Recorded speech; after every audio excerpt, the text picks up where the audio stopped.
Começa agora o Explicador das Manhãs 360. Esta sexta-feira é nosso convidado Manuel Castro Almeida, Ministro Adjunto e da Coesão Territorial.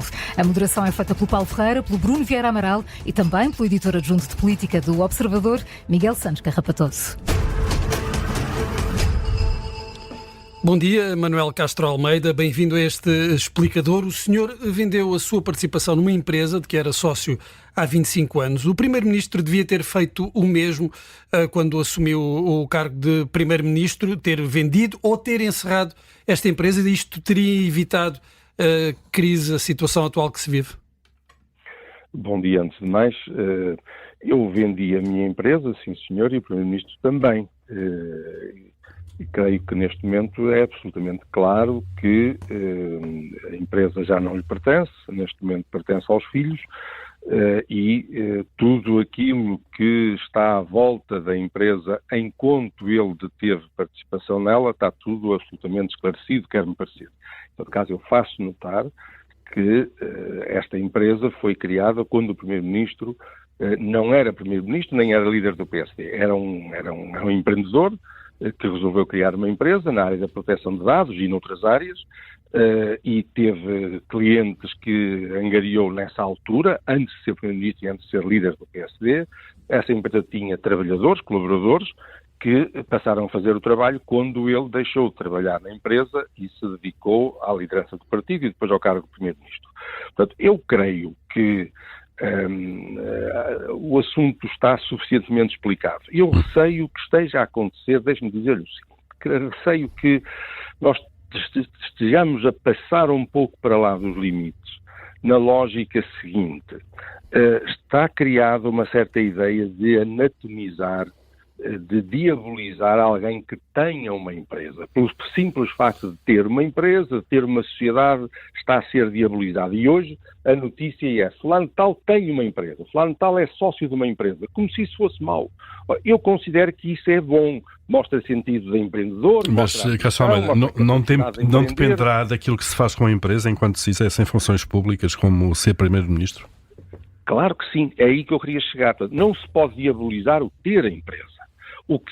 Agora, quem tem uma empresa e vem para funções públicas, tem que saber que essa empresa, em primeiro lugar, tem que ser declarada à entrada da transparência para poder ser mais escrutinada.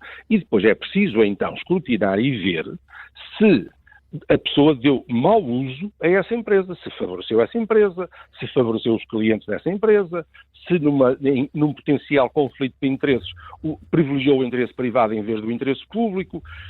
Isso é que é preciso ver, fazer acusações em concreto, escrutinar em concreto, ver se a empresa está a ter mau uso. Mas repare que hoje, muita da diabolização que se faz é ao facto de ter a empresa. E isso eu acho que é mau sinal, isso não é aceitável. É bom que as pessoas possam ter empresas. Mas repare, de qualquer forma, ficou claro o uso dessas empresas. Luís Montenegro, com este problema, não está a arrastar o Governo, ou não arrastou já o Governo e o PSD para um problema que era só seu, dele? É impossível distinguir os dois planos. Ninguém, se Montenegro não fosse Primeiro-Ministro, não estava a ser alvo deste ataque e deste escrutínio. É enquanto Primeiro-Ministro que ele está a ser atacado, ele é o chefe do Governo, isto envolve todo o Governo, evidentemente. Agora, eu creio que nesta lógica de alguém que tem consciência que não cometeu nenhuma ilegalidade, que nunca favoreceu as suas empresas, a empresa dele ou dos clientes dessa empresa, que nunca pôs o interesse privado acima do interesse público, eu acho que ele se comportou normalmente. Quando ficou esta suspeição pública, quando ficou criada a ideia que ele estava a misturar interesses, ou que havia esse risco, então ele resolveu clarificar o assunto e desfazer-se da empresa. Mas mesmo quando o Primeiro-Ministro decidiu apresentar-se, fazer a comunicação ao país rodeado dos ministros, não acha que aí Luís Montenegro esteve a envolver desnecessariamente todo o Governo nesta polémica? Eu acho que aí o Governo quis dizer ao país que confiava no Primeiro-Ministro, na sua seriedade, na sua honorabilidade. Foi esse o sinal que o Conselho de Ministros quis dar. Castro Almeida, mas não consegue, portanto, identificar nenhum erro cometido pelo Luís Montenegro ao longo de todo este processo. Fez tudo bem, Primeiro-Ministro? Eu seria a última pessoa a identificar os erros, que sejam os adversários políticos a dizê-lo. É que a gente no seu partido também fala e reconhece erros. Não, eu acho que a única coisa mais discutível, a coisa mais discutível tem a ver com o calendário, com o timing das explicações. Isso é discutível, se calhar na própria cabeça do Primeiro-Ministro ele também não terá isso como assento. Essa parte é discutível. Agora, quanto ao conteúdo, quanto à natureza das opções que tomou, repara, eu não vi até hoje ele ter sido acusado de nada. Não vi sequer nenhuma insinuação ou nenhuma suspeita de que ele tivesse beneficiado alguma das empresas que eram clientes da empresa que foi sua. É só pelo facto de ter tido a empresa. Isso parece-me mal. Se dissessem assim, o fulano de tal tem uma empresa, ou tinha uma empresa e beneficiou os seus clientes. Olha, o caso que veio há dias a lume, que o Primeiro-Ministro revelou na Assembleia da República, uma empresa que era cliente dele, ia ter, de acordo com os procedimentos do governo anterior do Partido Socialista, essa empresa ia ter direito a receber 18 milhões de euros, e por causa de um procedimento decidido já por este governo, essa empresa não vai receber 18 milhões de euros. Castro Almeida, vamos só tentar apontar... O governo está a ver. Se fosse ao contrário, podia ficar a suspeita que o Primeiro-Ministro estava a favorecer uma empresa que tinha sido sua cliente. Isto é a prova provada de que ele não mistura as coisas. Vamos tentar então apontar para o que pode acontecer a seguir. O Partido Socialista queixa-se de que há sensivelmente mais de 30 perguntas sem resposta por parte do Primeiro-Ministro. Porquê é que o Governo não responde a essas perguntas e espera para perceber se o Partido Socialista retira ou não o pedido de Comissão Parlamentar de Inquérito? Porquê queimar esta etapa parlamentar e avançar já com uma moção de confiança? Olha, o Partido Socialista fala de 38 perguntas, mas não as elenca. Eu quero dizer-lhe que as 3 perguntas que eu ouvi o secretário-geral do PS colocar no Parlamento na penúltima sessão, colocou 3 questões e as 3 questões estão cabalmente esclarecidas. Eu ouvi durante o último debate parlamentar falar permanentemente do Primeiro-Ministro não responde às questões, mas depois não faziam nenhuma questão em concreto. Mas não responde a qual questão exatamente. O Bloco de Esquerda entregou formalmente um conjunto de perguntas que ainda não tiveram resposta. Mas a ideia que eu tenho é que o Primeiro-Ministro respondeu claramente a tudo, ou se não, aquilo a que não tenha ainda respondido, ele não deixará sem resposta. Quando é que vai fazer quando é que vai dar essas respostas ao Primeiro-Ministro? Estou convencido que nós não vamos chegar à moção de confiança sem que o Primeiro-Ministro tenha respondido a todas as questões, mesmo que seja por repetição, questões que lhe colocaram por escrito, todas essas perguntas serão respondidas, estou convencido, antes da moção de confiança. Luís Marcos Mendes, de quem é amigo e um dos maiores apoiantes, fez um apelo para que todos recuassem e evitassem a crise política. Existe alguma hipótese de o Governo retirar esta moção de confiança? Eu acho que se o Partido Socialista vier declarar que reconhece ao Governo condições para executar o seu programa e se declarar que se considera satisfeito com os esclarecimentos dados e que retira a CPI, eu acho que há condições de poder, da moção poder ser retirada. A moção, repare, desde o princípio que nós dizemos que nós não queremos levar o país para eleições. E as eleições são absolutamente indesejáveis. Agora, serão um mal necessário se não houver da parte do Partido Socialista a formulação de que há condições para que o Governo cumpra o seu programa. O Governo não está para estar a ocupar o lugar apenas das cadeiras do poder. Ocupar as cadeiras do poder não chega. Ou tem condições de executar o seu programa, tomar medidas, continuar a reformar o país, ou não vale a pena. Será a contragosto que nós vamos para eleições. Mas quem as provoca, de facto, é o Partido Socialista. Se o Partido Socialista quiser evitar eleições, pode fazê-lo.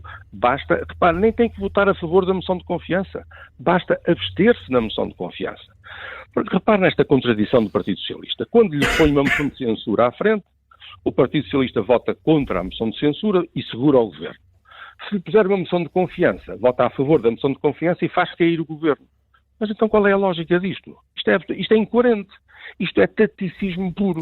Manuel Castro Almeida, as respostas que diz que o Primeiro-Ministro ainda deverá dar formalmente antes da moção de confiança são precisamente para tentar lançar essa ponte, para que o PS eventualmente se possa considerar satisfeito e esvaziar a moção de confiança? o Primeiro-Ministro está determinado a responder a todas as questões. Eu acho que ele tem a noção que já respondeu a tudo o que havia para responder. Mas há mais detalhe aqui, há sempre uma maneira diferente de colocar a mesma pergunta. E também às vezes as pessoas não querem ouvir a resposta à primeira, ouvem à segunda. Eu estou convencido que ele vai procurar responder, não vai querer deixar questões em aberto antes da moção de confiança. Existe alguma possibilidade, isto olhando para o que os partidos da oposição já disseram, em que o problema está numa questão de confiança em relação ao Primeiro-Ministro, haverá alguma possibilidade do PSD apresentar um substituto, uma alternativa a Luís Montenegro na liderança do Governo? Eu acho que isso está totalmente fora de causa. É um não assunto. Mas se o país for para eleições, Castro Almeida, que mecanismos vai o PSD, mecanismos internos, acionar para, no fundo, voltar a validar a candidatura de Luís Montenegro à liderança do futuro governo? Isto é o normal. O normal é que o líder do partido seja candidato a primeiro-ministro.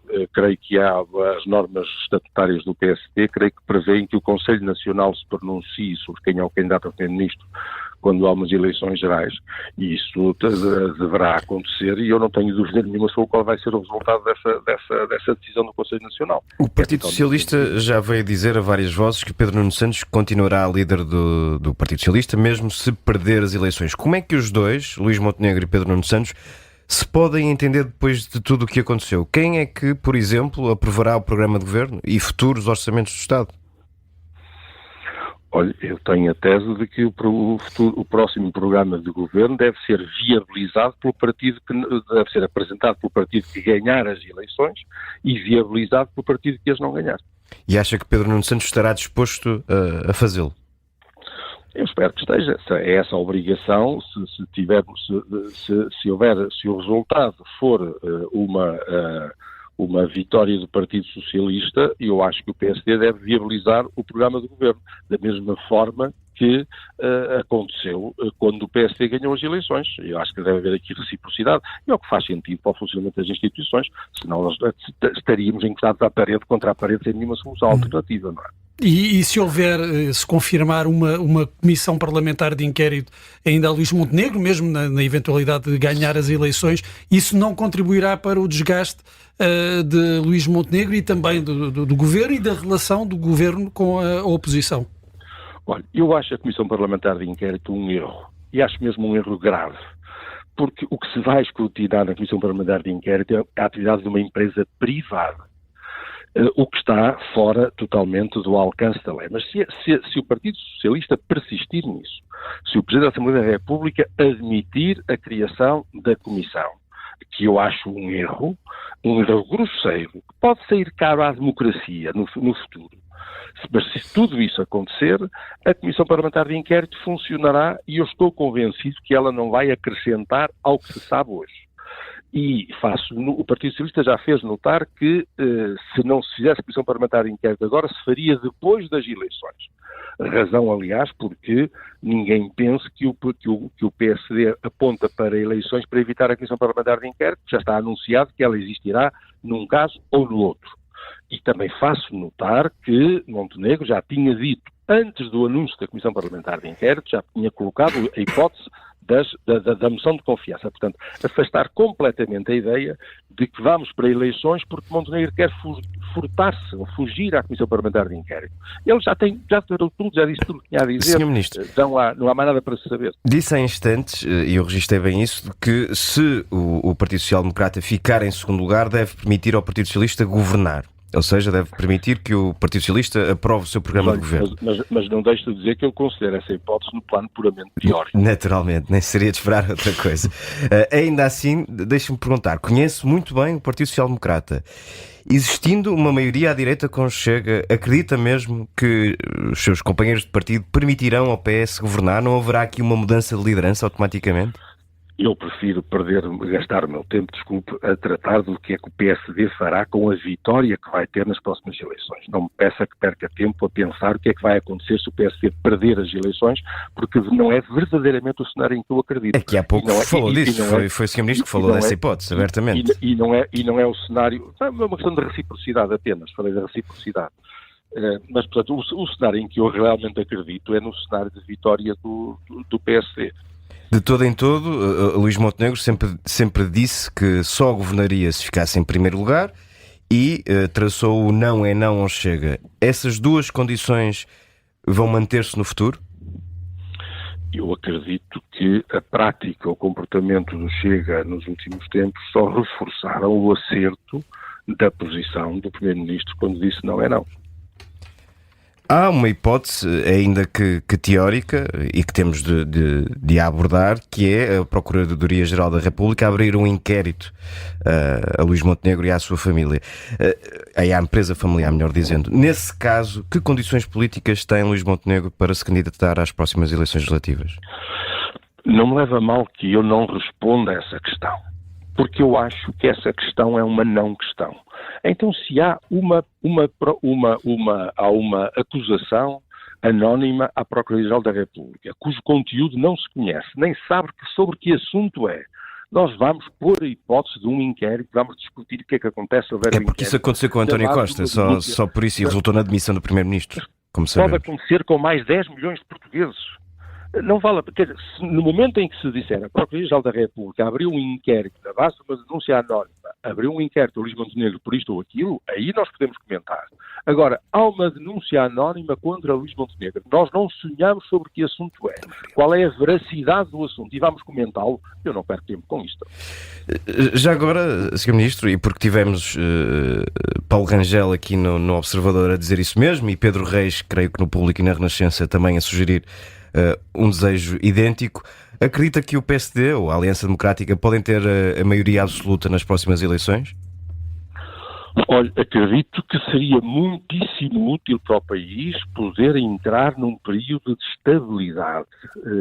Nós estamos num bom momento económico, há boas condições económicas, nós precisamos de estabilidade política, até para também executar o PRR. É uma área que me cabe e eu estou preocupado com esta instabilidade na medida em que vai afetar claramente as condições de execução do PRR. E essa estabilidade só é garantida com uma maioria absoluta, Sr. Ministro? Tem-se provado que já houve governos de maioria absoluta que não garantiram os 4 anos de mandato. E já houve governos de minoria que garantiram 4 anos de mandato. A maioria absoluta não garante estabilidade. E às vezes também não garante progresso. E nós precisamos é de progresso social e económico. Mas, à partida, é uma condição que favorece o desenvolvimento e o progresso. O facto de haver estabilidade política, o facto de haver uma maioria absoluta, favorece isso. Agora, devo dizer-lhe uma coisa, não é assunto sobre o qual eu esteja obcecado. Se os portugueses entenderem atribuir uma maioria absoluta à AD, eu acho que seria bom para o país. Mas mal me ficaria dizer o contrário. Mas acredito mesmo que era bom para o país. Mas não é um assunto sobre o qual eu esteja obcecado. Muito bem, lá chegaremos então a essas contas eleitorais. Manuel Castro Almeida, bom dia e obrigado por ter estado no Explicador esta manhã. Foi um gosto.